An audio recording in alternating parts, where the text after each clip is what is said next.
মনোৰঞ্জনী যাকে কৰ্মাকে সালে পিতা মাতা ভাই বহিন নাচে কৰম সালে হাই ৰে হাই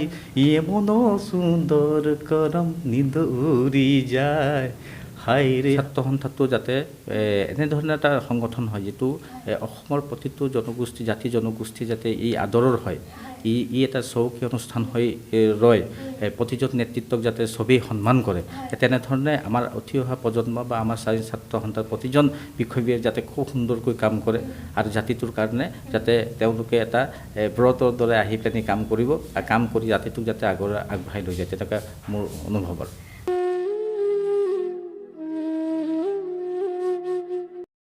নমস্কাৰ খবৰ 24x7ৰ দৰ্শকসকলক মই স্মৃতি প্ৰিয়াই আজি আমাৰ এই বিশেষ অনুষ্ঠানলৈ স্বাগতম জনাইছোঁ। আজি আমাৰ এই অনুষ্ঠানলৈ আমি আমন্ত্ৰণ কৰি আনিছিলোঁ আমগুৰি হালুৱাটিং চাহ বাগিচাৰ এগৰাকী সাংস্কৃতিক মনৰ ব্যক্তি তথা চাহ জনজাতি ছাত্ৰ সন্থাৰ যুটীয়া সাংস্কৃতিক সম্পাদক বিভিন্ন গীত চিনেমা চিৰিয়েল আদি বিভিন্ন দিশৰ লগত জড়িত এগৰাকী ব্যক্তি ৰমেশ বাস্কে আজি আমি তেখেতক আমাৰ এই অনুষ্ঠানলৈ আমন্ত্ৰণ কৰি আনিছিলোঁ। আজি আমি আমাৰ এই অনুষ্ঠানটোৰ যোগেদি তেখেতৰ সৈতে কিছু কথা পাতিম। আহক অনুষ্ঠানটি আমি আৰম্ভ কৰোঁ। নমস্কাৰ হয় প্ৰথমতে আপোনাক আমাৰ এই অনুষ্ঠানলৈ স্বাগতম জনাইছোঁ। যিহেতু আজি আপুনি আমাৰ এই চেনেললৈ প্ৰথমবাৰৰ বাবে আহিছে প্ৰথমতে আপোনাৰ যিহেতু আমি পৰিচয়টো আমি দিছোঁৱেই তথাপিও আপোনাৰ মুখেৰে অকণমান যদি কৈ দিয়ে। মই বৰ্তমান অসম চাহী ছাত্ৰ সন্থাৰ কেন্দ্ৰীয় সমিতিৰ যুটীয়া সাংস্কৃতিক সম্পাদকৰ দায়িত্বত আছোঁ আৰু গীত মাত আদি কৰি সকলোবিলাকতে জড়িত থকা হয় আৰু হয় যিহেতু আমি জানো যে বৰ্তমান ভাদ মাহ আৰু ভাদ মাহতেই কৰম উৎসৱ হয় এই যে চাহ জনজাতিৰ লোকসকলে কৰম পূজা উদযাপন কৰে এই কৰম পূজাৰ বিষয়ে যদি আপুনি অকণমান কৈ দিয়ে কেনেধৰণেৰে উদযাপন কৰে ইয়াৰ বিশেষত্ব কি অকণমান যদি কয়। এই কৰম হৈছে এক মাংগলিক পূজা যিনা নিজৰ পৰিয়াল মনুষ্য জাতিৰ সুখ শান্তিৰ কাৰণে কৰা হয় আৰু ই হৈছে কৃষিভিত্তিক উৎসৱ ই শস্য চামলীয়া আৰু কৃষিভিত্তিক উৎসৱ ই কৃষিৰ উৰ্বৰা শক্তি বৃদ্ধি হোৱা কৃষিৰ শ্ৰীবৃদ্ধি বৰহতি হোৱা এনেধৰণে এই কৃষিভিত্তিক উৎসৱটিত কৰা হয় আৰু ইয়াত ঝুমুৰ গীতেৰে ইয়াক আমাৰ কৰম দেৱতাক সন্তুষ্ট কৰিবৰ কাৰণে চিকামূৰীয়া যিজোপা গছ সেইযোৰ ৰোপণ কৰি আমি সেইতে যাৱা আনি তাত 7 দিন ব্ৰত ৰাখি 7গৰাকী বা 5গৰাকী কৰ্মকৰ্মীয়ে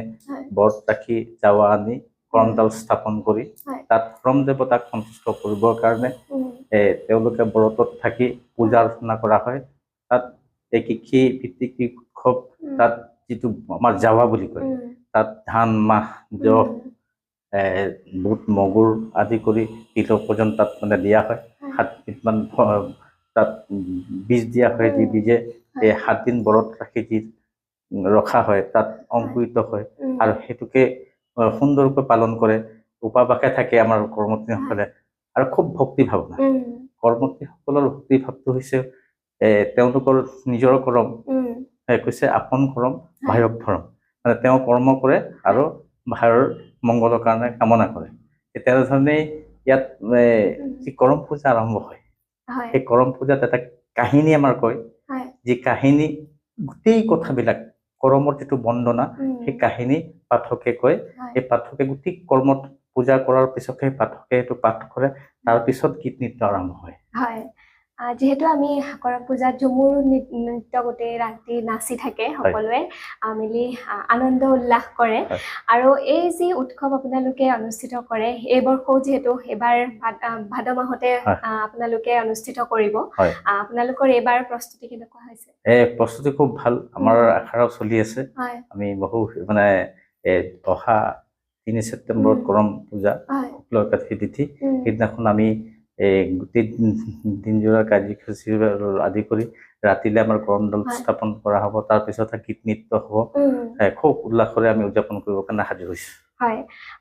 যেহেতু অসম চৰকাৰে যি মেগা ঝুমুৰ আজি কিছুদিনৰ আগতে অনুষ্ঠিত কৰি গ'ল আৰু এই ঝুমুৰ নৃত্যই এটা ৰেকৰ্ড কৰিলে আৰু আপুনিও এই ঝুমুৰ নৃত্যৰ লগত বিশেষভাৱে জড়িত হৈ আছিলে আপুনি কেনেধৰণে এই ঝুমুৰ নৃত্যৰ লগত জড়িত হৈছিল ইয়াত মই অসম স্বাধীন ছাত্ৰ সন্থা কেন্দ্ৰীয় সমিতিৰ যেতিয়া সাংস্কৃতিক সম্পাদক হিচাপে মই সেই যিটো মেগা ঝুমাৰ যিটো এক্সপাৰ্ট কমিটি তাত মানে আমাৰ কেন্দ্ৰীয় সমিতিৰ সভাপতি সম্পাদক ধিয়াজ গল আৰু জগদীশ বৰাকে তেওঁলোকে ভাবিলে যে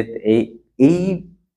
জনগোষ্ঠীটো আমি প্ৰতিনিধিত্ব কৰি থকাৰ কাৰণে আমাৰ সাংস্কৃতিক বিভাগৰ এজন ব্যক্তি তাত জড়িত থাকিলে আৰু সুন্দৰ হ'ব বুলি ভাবি তেওঁলোকে মোক তাত প্ৰদান কৰিছিলে আমাৰ কেন্দ্ৰীয় সমিতিৰ নেতৃত্ববৰ্গই সকলোৱে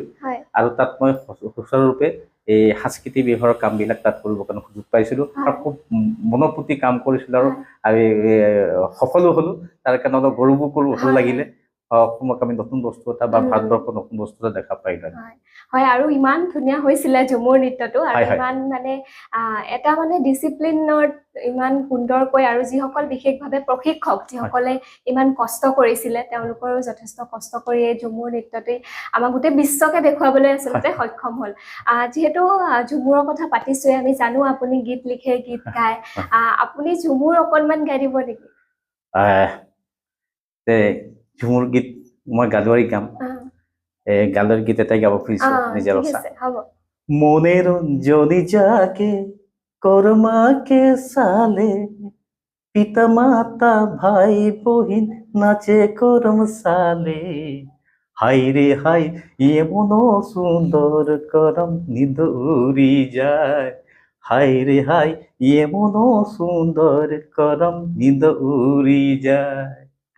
এই নৃত্য কৰিলে গোটেই নিশা কেনেকে পাৰ হয় আমি গম নাপাওঁ তেনেধৰণে যিহেতু আপুনি গীতো লিখে আগতেও আপুনি গীত আপুনি কৈছে যে 2005 চনতে আপুনি এটা কেছেট কৈছিলে যেতিয়া আমাৰ যেটো সিডি কেছেট হয় ডিছ আছিলে আপুনি অকণমান যদি তাৰ বিষয়ে কয় কেনেকুৱা ধৰণে আপুনি গীত কৰিছিল মই 2005 চনতে মন মানিলি নামৰ এখন অডিঅ' কেছেট কৰিছিলোঁ তাত মই এটি গীত নিজে কণ্ঠদান কৰিছিলোঁ নিজে লিখা মন বাগানে মানিলি বুলি তাৰপিছতে মোৰ এগৰ বাইদেউ আছিল আৰু মই 8টা গীতৰ এটা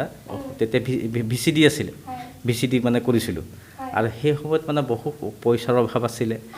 বহু যাৰ তাৰ পৰা বিচাৰি আমি এনেকৈ কৰি পেনি আমি মানে পৃথিৱী মাজৰ পৰা মই মানে পইচাকেইটা মানি পেনি তেতিয়া অধ্যক্ষ হৈ আছিলে তেতিয়া মই সেই কেছেটখন মানে কৰিছিলোঁ খুব চেষ্টাৰে নিজে শিকিছিলোঁ গোটেই কথাবিলাক যে এই শিল্পীনো কেনেকৈ হ'ব পাৰে মানে কেনেকৈ ৰেকৰ্ডিং কৰা সম্পূৰ্ণ বস্তুবিলাক তেতিয়া শিকিছিলোঁ দুইটা লিখি আছোঁ হয়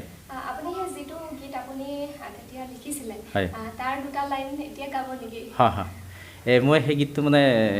খুব এটা হেৰি আছিলে এনেধৰণে আছিলে মন বাগানের মালিনী হতকে মনে রাখেছি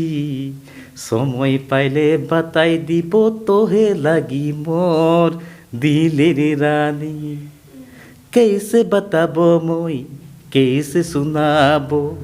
कैसे बताबो মই कैसे सुनाबो मोर दिल केर बात এনেধৰণে এই গীতটো তেতিয়া গাইছিলোঁ যেটো আপুনি সিৰিয়েল এখনো কৰিছিলে হয় তে সিৰিয়েলখনৰ বিষয়ে যদি অকণমান হয় মই তেতিয়া আমাৰ ডিসি শিৱসাগৰ জিলাৰ উপায়ুক্ত আছিল বীৰেন্দ্ৰ মিত্তাল তেওঁৰ নেতৃত্বত আমাৰ চাৰ্কুল অফিচাৰ আছিলে বিবেক চাপ ডাঙৰীয়া তেওঁলোকে সজাগতাৰ ওপৰত এটা ভিচিডি কৰি খুজিছিলে আৰু সেই সময়ত তেওঁলোকে সেই ভিচিডিটো আনি পেনি মোক এটা মানে অসমীয়াত এটা কাহিনী দিছিল আৰু মোক কৈছিলে তাত এটা গীত লাগিব আৰু তাত মানে এইটো অসমীয়া ভাষাৰ পৰা ছাত্ৰী ভাষালৈ বা চাহ জনগোষ্ঠী ভাষালৈ অনুবাদ কৰি দিব লাগে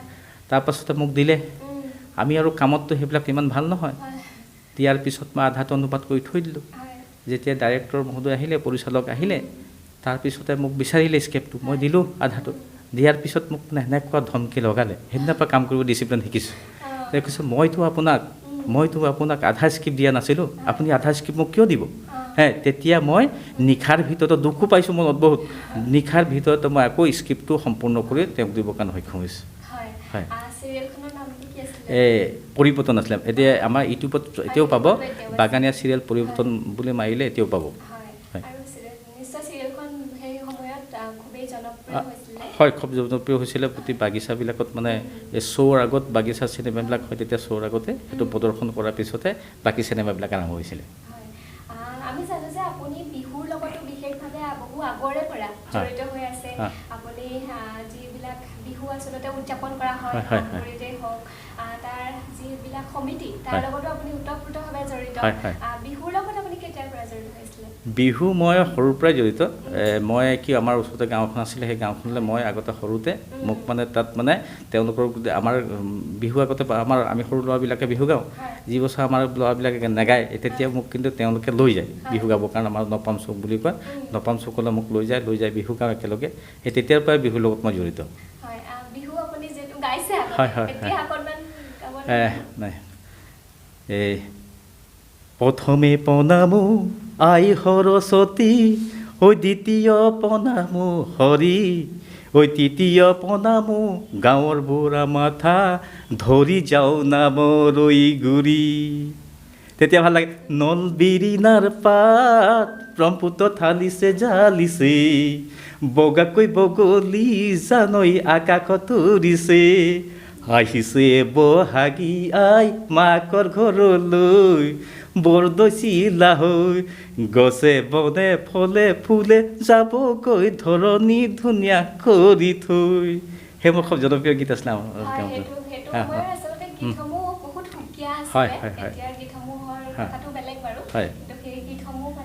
সকলোৰে প্ৰাণত আচলতে আছে আৰু আপুনি যিহেতু বিহুৱেই হওক ঝুমুৰেই হওক আপুনি ইমানখিনি সাংস্কৃতিক দিশৰ লগত জড়িত হৈ আছে একদম সৰুৰে পৰা আৰু লগতে আপুনি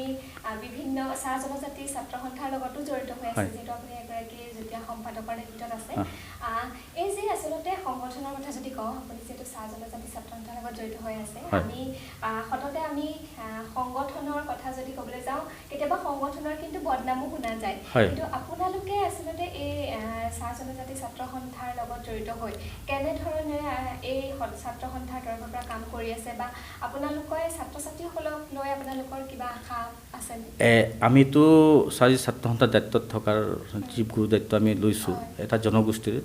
যিটো অসমত মানে ইয়াত পিছপৰা জনগোষ্ঠী বুলি কয় তা ইয়াত মানে আমাৰ জনগোষ্ঠীৰ ছাত্ৰ ছাত্ৰীবিলাক এতিয়া মানে আমি 100% ছাত্ৰ ছাত্ৰী স্কুলমুখী হয় আমি তেওঁলোকক মানে প্ৰাথমিক শিক্ষাৰ পৰা উচ্চ শিক্ষালৈ আগবঢ়াই লৈ যাব পাৰোঁ আৰু বহু আমি ছাত্ৰ ছাত্ৰী আজি উচ্চ শিক্ষাৰ কাৰণে আগবাঢ়িছে সেইকাৰণে আমি অকণমান দায়িত্ব বুজি কাম কৰিবলগীয়া আছোঁ আমাৰ গুৰু দায়িত্ব আছে যিটো জনগোষ্ঠীত আমি বসবাস কৰোঁ আমাৰ মাতৃসকলে ৰাতিপুৱা 7 বজাতে ঘৰ কামলৈ গুচি যায় আৰু ছাত্ৰ ছাত্ৰী ঘৰতে এৰি পেলাই থাকি যায় তেনেস্থলত বহু ড্ৰপ আউট হ'ব ধৰিছে তাৰ কাৰণে আমি কষ্ট কৰিবলগীয়া হৈছে এতিয়া যিহেতু আমি দেখোঁ যে চাহ জনজাতিৰ যিসকল কিছুমান অঞ্চলত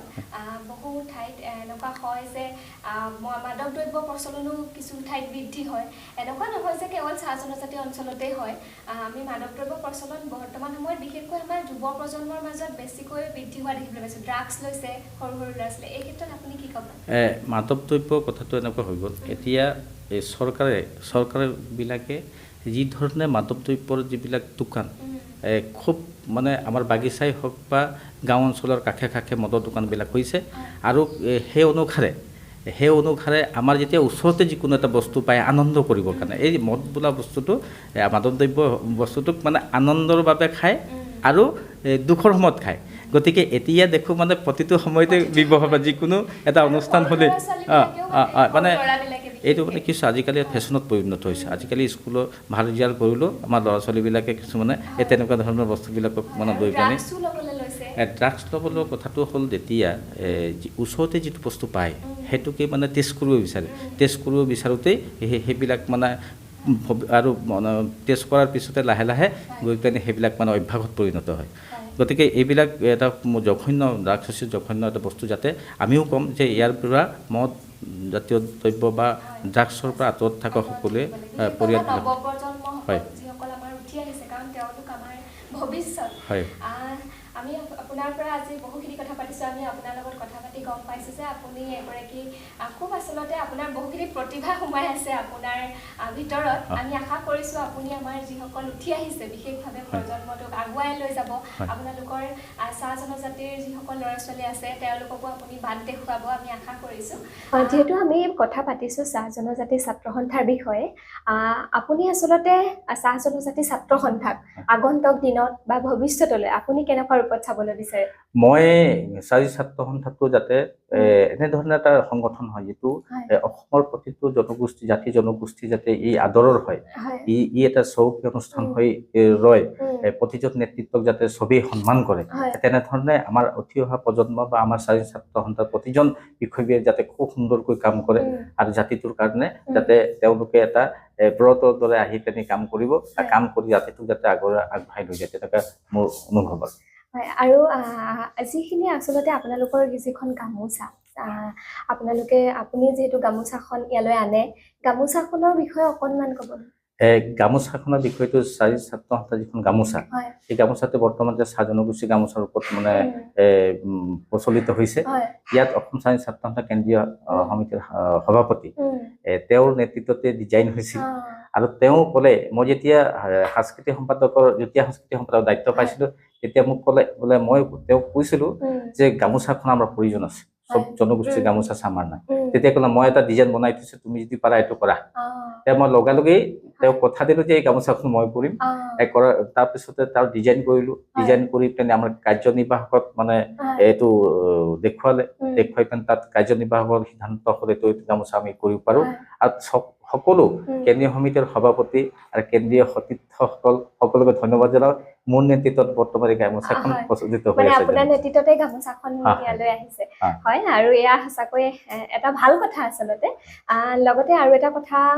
আমি জানো যে আপুনি যিসমূহ আপোনালোকৰ যিকোনো অনুষ্ঠানৰ স্মৃতি গ্ৰন্থ এই গ্ৰন্থসমূহো আপুনি আজি বিগত বৰ্ষৰ পৰাই বহু দিনৰ পৰা আচলতে আপুনি স্মৃতি গ্ৰন্থসমূহো আপুনি সম্পাদকৰ দায়িত্বটো আছিলে অকণমান আপুনি লিখা মেলাৰ লগতো জড়িত হৈছিল নেকি মই লিখা মেলাবিলাক এনেকৈ আহিছিলে মই প্ৰথমতে চাওতাল জনগোষ্ঠীৰ সংগঠনত আছিলো তেতিয়া মই কেইবাগৰাকী মানে প্ৰতিভাৱান সেই লিখকৰ লগত থাকিছিলো আৰু তেওঁলোকৰ লগত মই সেই লিখকৰ লগত মই অনুৰাগী হৈছিলো তেতিয়াৰ পৰা মই মানে সাহিত্যৰ লগত জড়িত মই কেইবাখন স্মৃতি গ্ৰন্থৰ লগত মানে সম্পন্নও কৰিছো বহু স্মৃতি গ্ৰন্থ বিহু স্মৃতি গ্ৰন্থ বা কলেজৰ স্মৃতি গ্ৰন্থ বা এই মানে স্মৰণিকা কাৰোবাৰ মৃত্যুত আমি উলিয়াব লাগে তেনেকুৱাবিলাকত জড়িত এতিয়াও হৈ আছো কৰি থাকিব লাগিব এইটো মোৰ মানে এটা নিচাত পৰিণত হৈছে যে যদি লিখিব পালে ভাল লাগে বা কৰিব পালে ভাল লাগে সমাজৰ কাৰণে আমাৰ কলমে যদি সমাজখনক আমি ভাল কৰিব পাৰো তেনেধৰণৰ চিন্তা কৰি সাহিত্যৰ লগত জড়িত হয় নিশ্চয়কৈ আজি আপোনাৰ সৈতে আপুনি কেনেকুৱা ধৰণৰ কামৰ লগত জড়িত হৈ আছে লগতে আপুনি যিহেতু গীতো গায় আমি অৱশ্যে আজি বহু আপোনাৰ কণ্ঠ শুনিব নোৱাৰিলো কিন্তু তথাপিও আমি আশা কৰিম পৰৱৰ্তী সময়ত আকৌ আপুনি এদিন আহিব আমাক গীত শুনাব লগতে আমাৰ দৰ্শকেও শুনিব আজি আপুনি আহিলে আমাৰ এই অনুষ্ঠানলৈ খুবেই ভাল লাগিল শেষত আপুনি আমাৰ এই চেনেললৈ আহি কেনেকুৱা পালে লগতে দৰ্শকৰ কাৰণে অকণমান যদি শেষত কিবা এটা কয় মই আপোনালোকে নিমন্ত্ৰণটো কৰি আনি যি মোৰ বিষয়ে আপোনালোকে কৈছে মইতো খুবেই গৌৰৱান্বিত আমি কেতিয়াও ভবা নাই যে সমাজৰ মাজত মানে আমি আমাৰ যথেচ্ছাবিলাক জানক কিন্তু আপোনালোকে চেষ্টা কৰিছে যে আমাৰ লিখীয়া ব্যক্তিক আনি পেনি আপোনালোকে কৈছে আপোনালোকৰ খবৰ 24+7 আছামে যি এই জনসাধাৰণক মাজত আমাৰ লিখীয়া ব্যক্তিক যাতে চিনাকি কৰিব বিচাৰিছে অত্যন্ত ভাল কথা হৈছে আৰু আশা কৰিম আপোনালোকে যাতে এই প্ৰতিভাবিলাক বিকাশ কৰি সমাজখনক এটা ভাল গতি দিয়ে তাৰ আশা কৰিছো ধন্যবাদ জনাইছো আৰু আপুনিও যি ইমানখিনি কাম সমাজৰ কাৰণে আপোনাৰ বহুখিনি আচলতে প্ৰতিভা আছে প্ৰতিভাখিনি লৈ আপুনি আগবাঢ়ি যাওক লগতে আমাৰ যিসমূহ উঠি আহিছে নতুন প্ৰজন্ম যুৱ চামক আপুনি বাট দেখুৱাওক আমি তাকে কামনা কৰিছো লগতে আপুনি আমাৰ এই অনুষ্ঠানলৈ অহাৰ বাবে ধন্যবাদ জনাইছো আৰু মই স্মৃতি প্ৰিয়াই আজিৰ এই অনুষ্ঠানৰ পৰা বিদায় লৈছো ধন্যবাদ